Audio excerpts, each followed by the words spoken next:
Hi students! In this video I am going to be reading this story called Making the Moose Out of Life by Nicholas Oldland. Mr. Nicholas is both the author and illustrator, and you're going to see that the illustrations are really fun and the characters are super sweet. Making the Moose Out of Life is a play on words, donc un jeu sur les mots, because it's from the expression making the most out of life. What we mean by making the most out of life is really that we are trying to enjoy all the little things that life have to offer and really living your life to the fullest. So trying to be a risk taker and going out there to enjoy your life. So I really hope you're going to enjoy this album. I really like it. It's one of my favorites. So enjoy the reading, and I will see you again at the end of this video for a little activity. So see you there.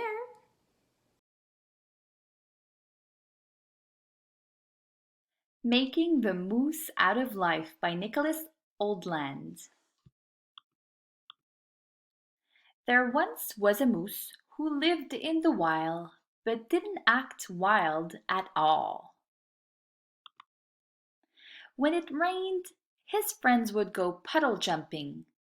Not this moose, too wet. When the wind blew, his friends would go kite flying. Not this moose, too windy. When it snowed, his friends would go skiing. Not this moose, too cold. But every now and then the moose got the feeling he was missing out on something.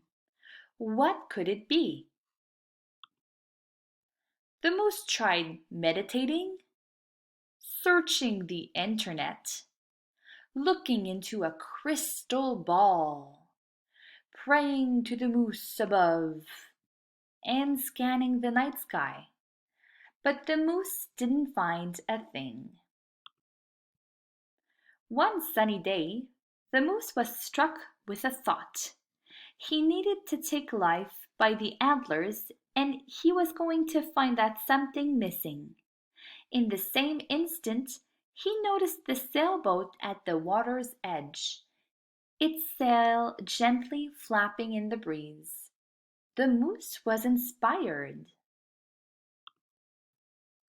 With his friends looking on, the moose set sail. But what started as a gentle breeze turned into a strong wind and soon became a raging storm. The moose battled the storm till he could fight no more. In the morning, the moose woke up scared and alone on a deserted island. Normally, this moose would have curled into a ball and cried. But that day, he took a deep breath and got to work. The moose located a source of fresh water, gathered wood and made a signal fire, built a shelter, climbed for coconuts, learned to spearfish, and met a tortoise named Tuesday. Over the following days and weeks, the moose faced many challenges and thought of home often. But with Tuesday by his side, he made the most of island life. When it was hot, they went swimming. When the waves were big, they surfed. When it was cold, they roasted coconuts on the fire. Life was pretty good. Then, just as the moose was about to pour Tuesday another coconut smoothie one evening, a ship appeared on the horizon. Quickly, they threw more wood in the fire to get the crew's attention. When the ship came to the moose's rescue, the two friends said their goodbyes, promised to write, and made plans to get together over the holidays. The moose had been rescued on day 3 of a 2-week Caribbean cruise. At first, he was nervous about being back at sea, but when the moose finally left his cabin, it didn't take him long to embrace the cruise ship lifestyle. He enjoyed all-day buffets, shuffleboard on the little deck, and all-night card games. When the moose finally arrived home, his friends could hardly believe their eyes. The beaver and the bear thought they had lost their friend forever. They gave him a big welcome home hug, and when the once mild-mannered moose said, "Let's go cliff jumping," his friends were overjoyed. Dear Tuesday, I feel like a new moose.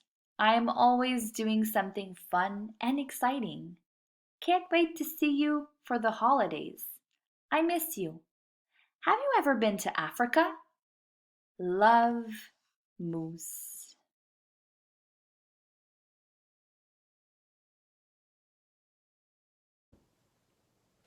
So I hope you enjoyed this story of making the moose out of life. So for your work now, I am going to ask you 2 things for this week in English.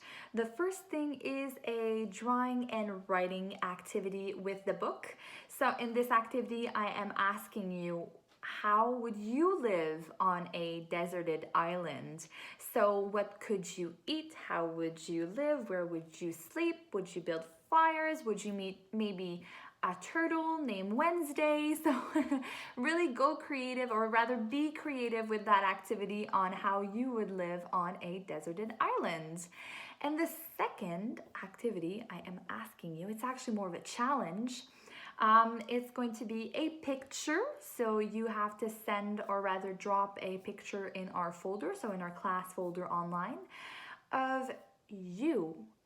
And your challenge is to make us believe that you are not at home, but you are rather somewhere on a deserted island.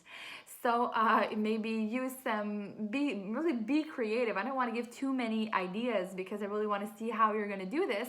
But use costumes, use maybe something for your background, maybe create like some drawings. But this challenge is really to try to make us believe that you are not in your house and you are somewhere on an island. So I cannot wait to see those pictures. I am sure you're going to be coming up with a bunch of crazy ideas, but really have fun with it. We're doing this for fun also, so I hope you're going to enjoy this. So both the drawing and writing activity and the picture challenge of making us believe that you are on a deserted island somewhere. So I can't wait to see, and I hope you're going to have fun. So enjoy the activities, and can't wait to see.